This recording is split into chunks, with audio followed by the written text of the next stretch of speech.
Toronto Canada 17 فروری 2025 delta year lines کی پرواز 4819 جو منیاپول سے ٹورنٹو کینیڈا کے پیئرسن انٹرنیشنل ایئرپورٹ کی جانب آ رہی تھی، لینڈنگ کے دوران حادثے کا شکار ہو گئی۔ طیارہ رن وے پر الٹ گیا جس کے نتیجے میں کم از کم 15 افراد زخمی ہوئے، جن میں سے 2 کی حالت تشویشناک بتائی جا رہی ہے۔ حادثے کی تفصیلات، طیارہ اور پرواز کی معلومات۔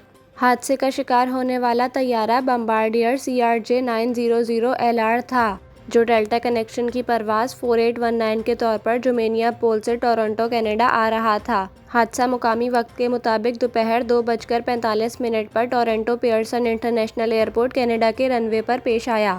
کم از کم 15 افراد زخمی ہوئے، جن میں سے 2 کی حالت تشویشناک ہے، جبکہ ایک بچے کو علاج کے لیے اسپتال منتقل کر دیا گیا ہے۔ حادثے سے قبل ایئرپورٹ پر شدید برف باری ہوئی تھی، جس کی وجہ سے رن وے پر برف جمی ہوئی تھی، جو حادثے کی ممکنہ وجہ سمجھی جا رہی ہے۔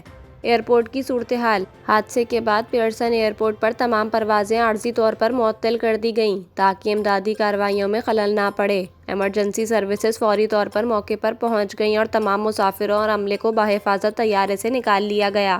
حکام حادثے کی وجوہات کی تحقیقات کر رہے ہیں، جبکہ ابتدائی اطلاعات کے مطابق خراب موسم ایک اہم عنصر ہو سکتا ہے۔